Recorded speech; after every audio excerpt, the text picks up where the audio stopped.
Hello, everybody. Once again, thank you very much for coming. We are going to get started on our afternoon for our second day of speakers, and we have an exciting presentation to deliver to you today.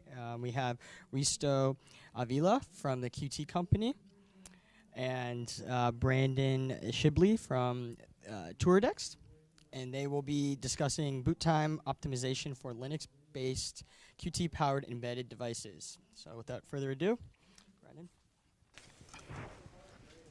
Hello, everybody. So I'll be giving the first half of the presentation, and Risto will take care of the end of the presentation. Let's see. So my name is Brandon Shibley. I'm a field application engineer with Toradex. Toradex is a Qt technology partner. We provide pin-compatible ARM-based system on modules, and we do all our development and software engineering support in-house. We develop Linux and embedded Windows BSPs for our products. You can see some of our modules there on the left side of the on the right side of the screen. And so this will be the outline for my part of the talk. Let's do a quick introduction of what booting is, the boot sequence, hardware considerations for booting, bootloader optimizations, and finally I'll tackle the kernel before Risto takes over for kind of the file system and application level optimizations. So what is booting? It quite literally means bootstrapping, which is this concept of being able to bring oneself up by the bootstraps. So you can think of it as self-bring up or self-initialization. And essentially the system has to be able to bring itself up. There's no other mechanism for bringing software or initialization into the system. It has to do it on its own. And this is from power up to basically a full up using usable system, and includes both hardware and software initialization. So why does boot time matter? Might be kind of obvious, but for a lot of products, the boot time can drastically affect its usability. Certain industries or markets, certain product segments, you know, a product needs to be able to boot quickly for it to be usable by a user. For example, a car, we don't want to wait 30 seconds while a car boots until we can start driving. Same with maybe critical medical devices or anything safety critical. And it tends to be requirements driven, so it's usually driven by, you know, maybe a stakeholder or user need. It's usually defined as a requirement in some way. And there are also collateral effects. For example, we have customers who build devices that are battery powered. They maybe get deployed in some place for long periods of time. They have to power on, make measurements, and then they just power back off to save power. But of course, boot time, a long boot time means extra power consumption, and so boot time in those cases is also kept to a minimum. And so we've all seen the Rimac supercar. Uses Toradex Apollos IMX6 modules, and it's an example of where boot time can matter. Use in automobiles is a good example. So this is what a basic boot sequence looks like, at least for your typical system-on-chip device. There's some sort of hardware reset followed by a boot ROM. That's all kind of considered hardware. We don't generally have a lot of influence over the boot ROM itself, or at least the ability to program it very heavily. A boot ROM typically initiates a bootloader. This is something that is completely customizable and configurable. And then generally, bootloader will load right into the Linux kernel. And then after the kernel is loaded, it'll initialize some user space, services, and finally the application. So why does booting take so long in the first place? I mean, for a lot of our products, boot time is probably out of the box 20 to 25 seconds. And the bottom line is speed is not the only concern when it comes to booting. I mean, we have, for example, if you take Toradex modules with ARM SoCs, they have a lot of features, and we like to enable all that stuff that we support in the default board support package. So all that initialization takes time. There's also logic in there to make the bootloader and other parts of the system more versatile, so they can read like the variant version information from, say, a system on chip or a controller, or they can read what memory is there, so they can set memory timings accordingly. All of that takes time. It also adds some size to any binaries which are performing this task, and that all leads to a longer boot time. Logging and printing is also a huge contributor to boot time. It's very important information, especially when something doesn't boot properly. That's the first thing we go and check. But it also contributes significantly to the time it takes to boot. And finally, not all code is thoroughly profiled or optimized. I mean, I think the Linux kernel is now pushing 20 million lines of code. Even though it is scrutinized to some degree, it's guaranteed that it's not been heavily profiled and optimized in every place. So, yeah, in many cases there is potential for optimization simply by analyzing source and making some improvements without drastically changing its what it's performing. So the basic strategies used are we need to eliminate or reduce transfers over various buses. Those tend to be slow and bottlenecks. So we want to reduce the size of the kernel, which we're reading from storage into memory, reducing the size of the bootloader, reducing the size of our application and the any services and stuff that we're going to load. Also want to reduce or eliminate unnecessary initialization. Some of this can also be deferred. So if we need certain interfaces, but they don't necessarily have to be active immediately, the initialization of those things can be deferred until after the application initially comes up. And then finally, we want to reduce or eliminate printing or logging. Again, that can add significantly to the boot time. And in some cases, that can also be deferred. You know, for example, we can put some of the that boot information into memory, and then maybe later flush it to disk, or you know, maybe a serial port after everything is up. So this is what the hardware details look like. There's always a power sequencing, particularly with ARM SoCs or any SoC that has reasonable amount of complexity. Power doesn't just come up all at once. Different regulators are brought up in a sequence that takes time. That way the voltages are given some time to stabilize.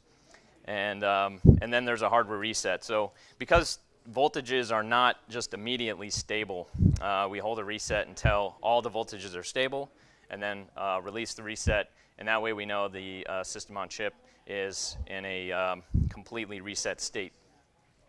Then there's some hardware initialization early on. It's clocks and some other low-level stuff like cache.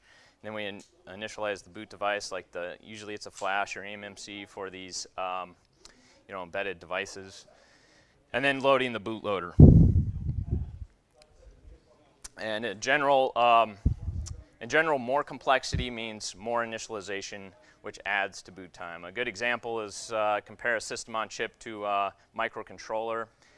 Most microcontrollers, which are usually bare metal, boot very quickly.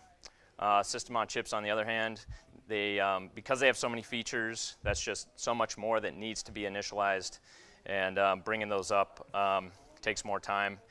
There's various component characteristics that come into play. Initializing cache, we heard that earlier in the keynote about the heterogeneous multi-core processing. Cache can take time to initialize and then to clear out and perform cache coherency operations. DDR memory takes time to initialize. Flash, controllers, so all this stuff factors into the boot time at a hardware level. And then finally, other things, just the interfaces, features, bus speeds, all this factors in.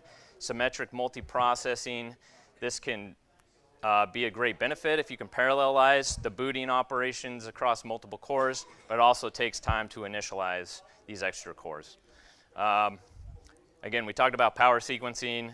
That takes time. The boot ROM capabilities, this is something that can vary among different system on chips. They have different boot ROMs with different capabilities. Some can actually load a Linux kernel all on their own without a bootloader, but that's quite unusual. It's also not very flexible, so usually there is some bootloader required. And then if you boot ROMs, they usually have some sequence that they go in for booting. So they'll first check, say, SDIO interfaces, looking for something to boot, then maybe USB or network. But if you can strap or fuse the boot ROM to just boot immediately from where the boot media is, that's going to speed things up. And then finally, I have the point here about static drivers versus dynamic controllers. A lot of devices have some kind of controller that can be configured. Oftentimes this is done over I2C or SPI. That takes time. If it's a simple driver, for example, for like a screen, if you're going to drive a screen and it has just a fixed signaling protocol, then there's no initialization required. You just drive what it needs to be driven. On the other hand, if you have a controller that can be configured and you have to initialize it with what protocol you're going to speak to it, you know, power management and all this kind of stuff that can be configured, that takes quite a bit of time. So going into the bootloader, we talked about that's coming straight out of the boot ROM, which does very little initialization, so we do some more hardware initialization here. This is where we can bring up DDR. It's also one of the reasons why a lot of boot ROMs can't load a kernel. The kernel is a little too big, and we initialize DDR, and then we can load the kernel into DDR RAM. Let's see.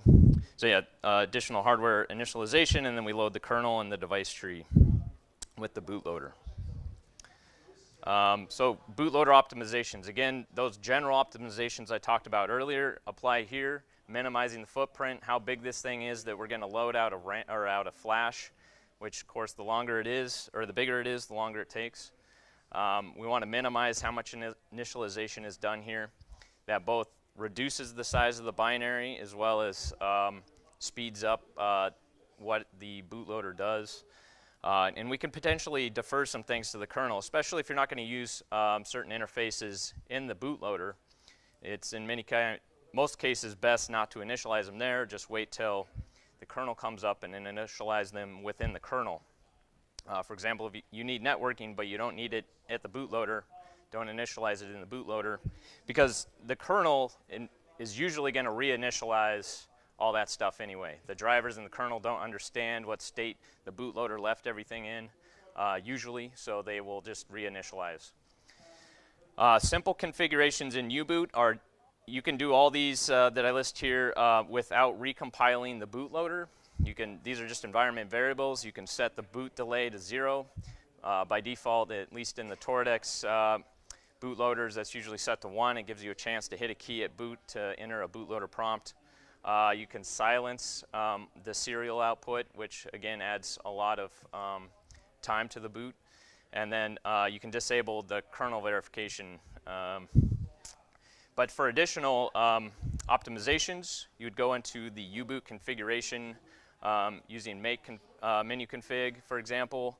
A good resource for knowing what to tweak here, as well as in the machine configuration, is the README file that comes in the U-boot source. A very good description of many of the common configs available. And the machine configuration is actually probably the most important thing to tweak. Lots of detail in there that enable or disable a lot of different features of the bootloader from there. There's some things that are generally enabled by default, things like USB support or the network, which when you go into the machine configuration, you can just undef those things, which will remove them from the bootloader. Finally, to bring boot time down to a minimum, you're usually looking at bringing in an alternate minimal loader. So that would be like SPL, secondary program loader. This is often used in conjunction with U-boot, although you can use it without all of U-boot. So in some cases you can boot into SPL and then into U-boot, but in the case of reducing boot time, ideally you just use SPL and load the kernel from there. It's much smaller and faster, without all the extra features of a full-blown U-boot. And then also Whoosh or ARM kernel shim, same idea. It's very minimal. It's just enough to load the kernel. So here we go into the kernel boot sequence. Once the kernel is loaded, you're doing early initialization. Again, some of this is reinitialization, driver initialization, and then mounting a root file system and launching the init process on the root file system. Alternatively, you can load a init RAM FS. So this is a complete RAM file system. This can be either a good thing or a bad thing as far as boot time is concerned. It needs to be very minimal because it's going to load the entire file system into memory from flash, which can take time. But then it's very fast from that point on. And so what's shown here in the purple is the case where you might use an init RAM FS for basically the very minimal stuff that needs to run initially. And then at some point, you can do a root switch to a root file system that's still on flash, which is maybe more full-featured with additional services. And again, as I mentioned earlier, you can defer some initialization until after the initial application comes online. So for those kernel optimizations, again, minimize size. And one of the ways that the kernel already supports, in many cases out of the box, some kind of compression. So it's compressed and it can decompress itself. There's multiple compression algorithms available for the kernel. These are selected. You can use make menu config for selecting different compression options. And it's really just a trade-off size versus speed. You can certainly reduce the size of the kernel using compression, so it's faster to load out of the flash, but then it needs to decompress, which takes time. So usually LZO is probably one of the better options. It's most commonly used in these use cases, as it's kind of the best balance between size and speed generally. Kernel configs. Again, shrinking the kernel means ripping out everything you don't need. So reducing drivers, file system support, only the file systems that are required. You can do this with make menu config, as I mentioned. There's even a config for optimizing for size. So that generally is beneficial for boot time. And then kernel modules, obviously you can also configure within the kernel configuration. One strategy is just to remove kernels entirely, only compile drivers directly into the kernel. On the other hand, you might be able to make use of kernel modules and delay load them until after the kernel and the application are booted. So maybe you need some of those, something like wireless, which is going to really bring up the kernel size and take a lot of time to initialize. What you can do is maybe compile the wireless drivers as kernels, delay load those after the application is up, and do all the network initialization later on in the boot process. And then the device tree. Most modern ARM kernels make use of device trees, so that's a separate piece that needs to be loaded with the kernel at boot time. You certainly want to reduce the size of this as much as possible to get the load time down. It also helps boot time if it's appended to the kernel, so it's a single binary that's read in by the bootloader. And then there are kernel boot args that can be passed to the kernel. Some of those which can be beneficial are the mem boot arg, which sets how much memory the kernel should initialize. So generally, less memory initialization is going to save some time. And then also this delay loop calibration. LPJ stands for, what's it stand for? Loops per jiffy, I believe. So this is basically a calibration just to measure how long it takes to get basically a timing calibration for delay timers. And if you just pass a value in here, then you don't have to perform this calibration, which can save you about 200 milliseconds. And then finally, reinitializing what the bootloader already initialized. This is not an optimization more. You can prevent reinitialization in some cases. So what the bootloader has to do, though, is essentially pass the state of a interface or a driver into the kernel so that the driver can just take that and use it as its the state of that interface. Otherwise, again, the kernel is going to reinitialize basically everything when it loads.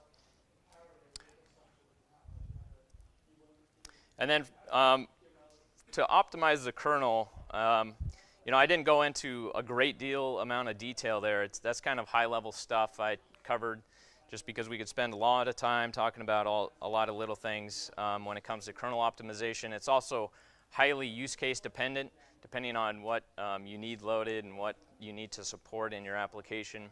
But a big key tool here to use are profiling tools. K-size, which is provided with Open Embedded Core. At least Toradex, we build our Linux images with the Yocto project and Open Embedded Core. The layer there provides this K-size utility, which can be used to measure the kernel size and all the pieces that make up the final kernel binary size.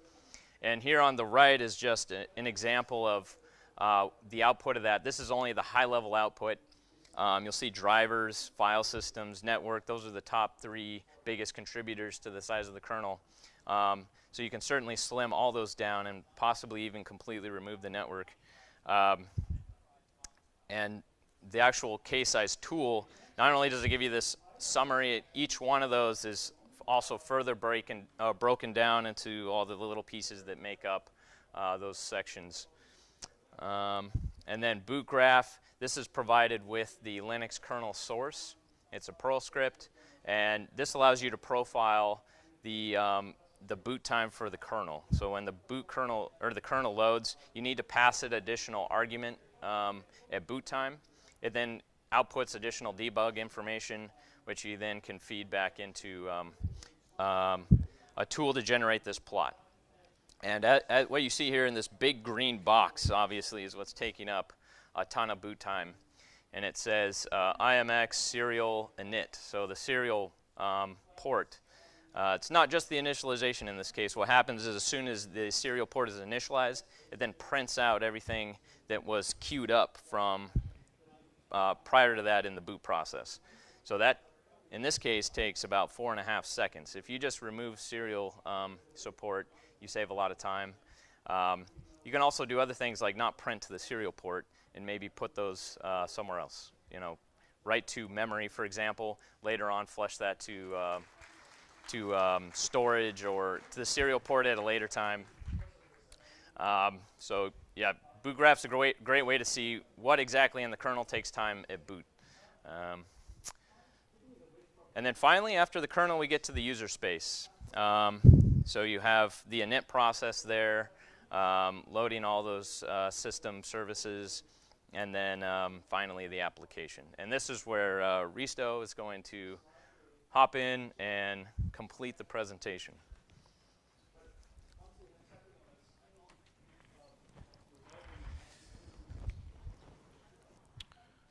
Yeah, 1, 2.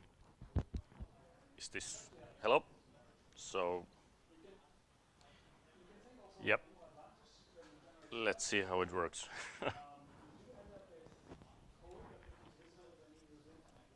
Okay.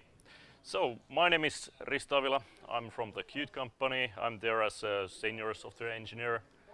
I'm based in Oulu, Finland, so I come quite far. And I have a roughly 10 years experience in embedded software development. I've done the fast booting blog post series. I'm not sure if you have checked. I added a link there, so if you get hold of the presentation material, you can go check, or you can just read our blog.qt.io.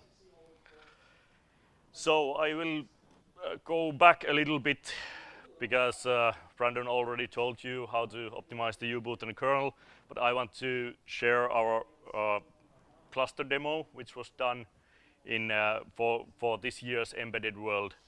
And back then we actually didn't have time to optimize it for embedded really, so the boot up time of this device took roughly like 22 or 30 seconds. And in the cluster itself, it's a basic YAML application. In the middle, you can change the view. So basically you are here seeing here Q3D model, which is a car, and in the end it will start spinning. And yeah, it's pretty basic cluster that you can control over canvas. So we set our target optimizations for the cluster to minimize the eMMC usage and add the startup sequence, because it never was designed to actually to be rebooted. So it didn't have any kind of startup initialization. So it was basically it was starting everything up in the beginning. And of course, since we are talking about clusters, there is the magic 2 seconds boot up time. So we wanted to have started to the cluster faster than that. What we did in the beginning, we actually took the code which was shown in the embedded world. So I took it and analyzed it using the QML profiler in the Qt creator, and that's what you see on the right. So basically, that's the exact sequence from the application startup in Windows. So you can see that the first frame swap happens in the 1.71 seconds. So even on Windows, starting up the cluster took actually 1.7 seconds, and it's, come on, it's a PC. It should be a lot faster than that. And while I was going through the application code, I noted that the UI components that were used were not optimal for the cluster or the embedded, because it was using the Qt Quick Controls 2, and of course that's not optimal at this time. And also no loaders were used, so basically it was loading everything one by one, even though it wasn't showing that current item, but it was still loaded and allocated.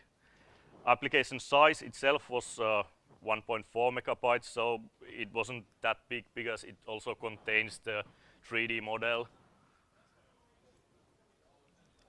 After the analysis, I started optimizing the root file system so that it can hold the target application. Our idea was that we create as small as possible file system to execute only the cluster demo.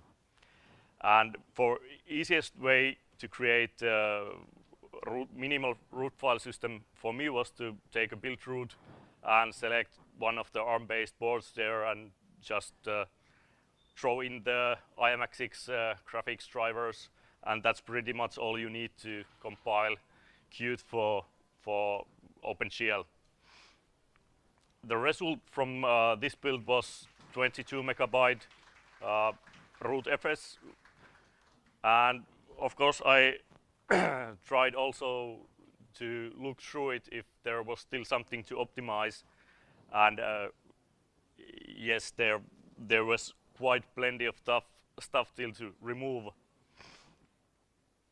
And yeah, also the other part here that I did was that I changed the application itself to be as init. So basically there is no init system included. It doesn't have systemd, no dbus, and no busybox or system v. It's directly the QML application. And in some cases you might benefit from the pre-linking, but it depends from your kernel configurations, because nowadays they are concerned about the memory security. So basically, if it's fuzzing the memory, you really cannot pre-link, since you don't know the addresses where they will be landing. So this is how I actually made the root file system even more smaller. So I went through manually all the drivers and all the files in the build, and I noticed that, for example, with the Vivante drivers, there are actually 2 copies of the same driver, which is just renamed differently. I'm not sure why that happens, or is it actually Vivante, or in this case NXP shipping the driver in that way. But of course I just removed the other one because it wasn't really used. Then I used the readelf tool to actually create a complete map of libraries that is required by the cluster demo application. And what wasn't, I of course removed. And with this approach, I actually could squeeze down the whole system FS to 9.3 megabytes, which contains the drivers and libc and everything that is required by the basically the drivers, because that's the only thing that you really need. After this, I moved into the configuring the Qt itself for the cluster. So basically, there are a lot of features that you really don't need for the cluster. So basically, I only need 3 different modules: Qt base, Qt declarative, and the Qt 3D to show the demo that is currently seen in the downstairs. So what I did for the Qt base, because I was using QtWS16, I actually manually disabled state machines. I removed settings, networking, error management, all the widgets, etc. And then, of course, since I did such radical changes, I had to also patch the Qt declarative, so the QML to compile with the Qt base that didn't have the network capabilities. I also changed the make spec files so that it uses OS optimization instead of O2 or O3, and I enabled link time code generation to get a bit smaller footprint for the application. And of course, it's a static build, since I'm going to only use the one application only, so there is no need for dynamic libraries. After this configuration, I looked into the Qt cluster more deeply. So basically, the whole QML file that was loaded before, it contained like 650 lines of QML code, and it didn't have any optimization, so it was really slow to load. And since our use case was that we want to start up in 2 seconds, and we also decided that what we want to first see is the frame of the cluster.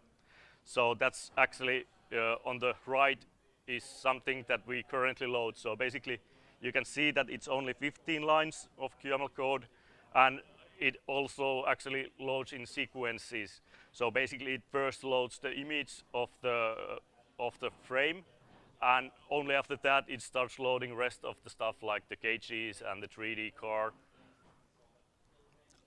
And also easy optimization here was also to enable the Qt quick compiler, which makes the instantiation of the QML elements a bit faster, since those are first converted into C++ and then compiled, and you just need to then instantiate it. So next step was to design the startup animation sequence, and in here we actually, you can see on the right side the complete sequence of the startup. So in there, what we do first, we flip in the cages after both of them are loaded, and during that time, well, after that finishes, we then animate both of the cages from min max to min with the speed and of course with the RPM. And last but not least, we fade in the car model, which is in still this phase, it's just a picture, because actually the car model loading takes around 5 or 6 seconds, so it's not ready yet, but we want to make the end user to feel that it's there. Last but not least, optimization was that I used the scene graph visualize environment variable, which is there in the left bottom. So basically, you can throw 3 different environment variables for it over draw, which you are seeing on the right. So basically, the top image is from unoptimized version of the cluster, and the bottom image is optimized version. So what you can see here is the QML elements that are getting drawn. The more elements, the slower it will be, and more time the drawing will take. So what I did here, I optimized it so that I combined smaller images into one bigger images, and in the end I ended up, well, I had a middle step where I used the PNG optimization, but in the end I ended up implementing the compressed textures. So basically I implemented etc2 texture provider and converted all the PNGs into textures. So in the demo in the downstairs, what you see is actually the etc2 textures, not the PNGs.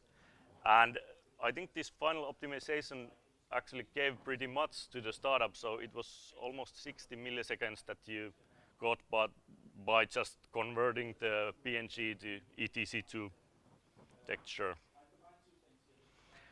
With the other variables, if you enable clip, you can actually visually see the clipping. So the more different colors you see, the more work the GPU does to actually render the scene. And with patches, you tap into the scene graph so that you see how many different draw calls it makes. Also in there, less color is better. With this optimization, we actually got down from the original values in the U-boot size. We started with 315 kilobytes. We went down to 27. Kernel size was optimized from 5 megabytes to 1.14. Device tree binary size was reduced from 47 to 12. First frame swap on Windows PC also got reduced from 1 second to 155 milliseconds. So it really did a lot to add the loaders there and change the internals of the application. The complete boot time, of course, went down quite nicely. So we started from 22.8 seconds, and currently it's 1.22. And also on the eMMC side, we were able to squeeze the whole system into 24.3 megabytes from the original 712 megabytes. Of course, this is not that good comparison because the 712 megabytes also contains all the QML modules, not just the ones that are used by the application. So, but yeah, that's pretty much it. So if you haven't yet seen the demo, it's shown in the downstairs. Thank you. Now we are open for any questions.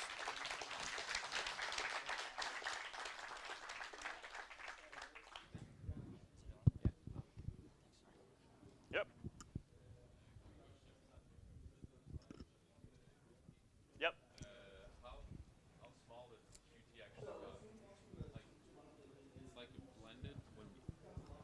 So in yeah. here you can see the Qt library size. So basically the dynamic Qt library is 116 megabytes, and with the executable being first 9.4 megabytes and in the end 15 megabytes. So what's that? It's like 4 or 5 megabytes roughly. Okay. So the size of your executable didn't change much. It's Yeah. My executable didn't change that much, and of course because I'm using still the same resources, so the 3D model and all that is still there. Yep, please. Can you talk about more how can you do a deferred loading up of QML objects? Sorry?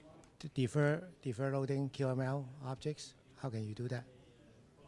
How you can do Deferred, delayed. delayed. Oh, yeah, sure. You can directly delay. I think do I have back somewhere? In here we have the main QML. So basically, I already here passed the asynchronous flag to the loader, which means that it actually loads in the background. But of course, in this case, when we want to first show the frame itself, we don't want it to be yet active. That's why I also have the binding here, which binds to the image status. So basically, when the image is ready, it kicks in the active, so it starts loading in the background as asynchronous. Hi. I was just wondering if you tried different compilers. I guess you've been using GCC. Yeah, this is used. And also what other compiler flags maybe you've experimented with, because I saw you have link time code generation and OS, but there's surely more fun stuff you can try. Yeah, that's totally true. So also I actually I removed the fpic, for example, but I didn't use that much time to actually try out with different compilers or different flags. So yeah, it's pretty much the basic GCC coming from the build root system. So that also builds the toolchain for you.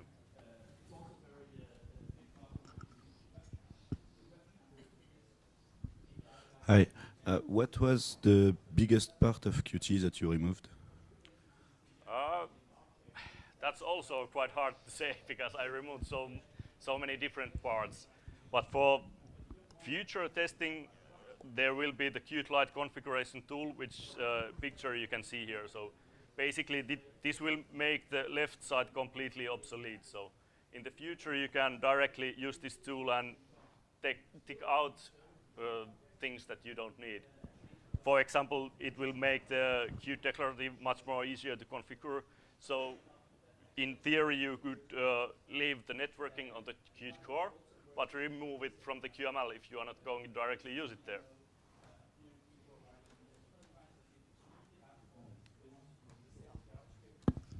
Yep. So to automatize everything, did you, in the end result, did you have like a Yocto configuration or something? Nope. Nope. This is So basically. you have to do it manually each time? Yeah. Yeah. This I actually have to do manually every time. But sure, it would be possible to create. We actually have tested out that our minimal Qt Yocto, well, our minimal boot to Qt Yocto layer produces something like 68 megabyte image, and that's only the tools required for the Qt.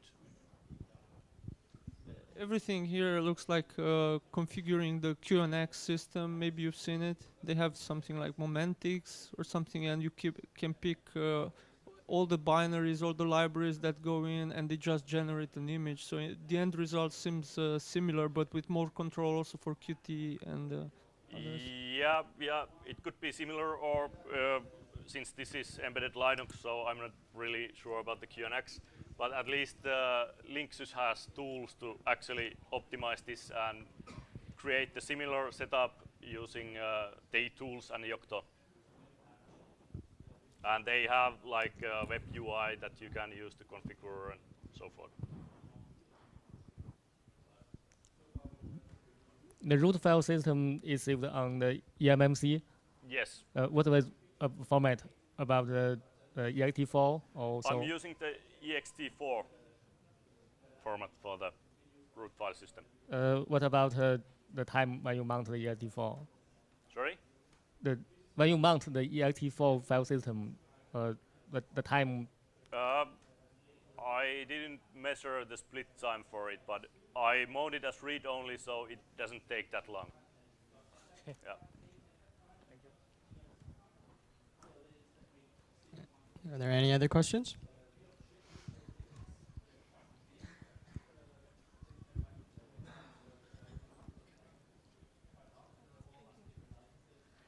So I joined in late. I want to know what was the hardware platform that you were using? The hardware platform is NXP IMX6 quad-core by Toradex. So basically, it's the Apalis platform. Oh, thank you.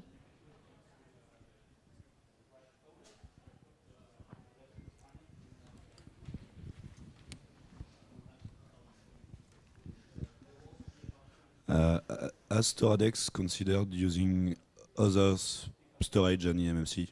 There is faster storage available. So. Yeah, so Toradex has modules which also just have like NAND flash.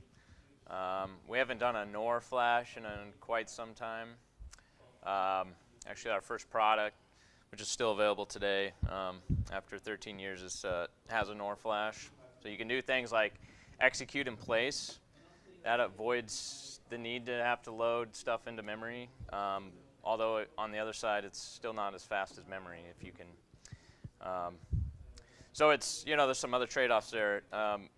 The nice thing about eMMCs is the firmware there has become quite advanced. With NAND flash, you're reliant on the drivers largely for a lot of the flash features, and that can be okay, but it's usually not quite as fast as a dedicated controller on the eMMC. In the end, I don't think it plays too much into the speed a lot. I mean, obviously there's going to be some differences. And then if you're using raw flash on Linux, you're usually using the UB file system. So there's quite some differences there between a block type device like an eMMC.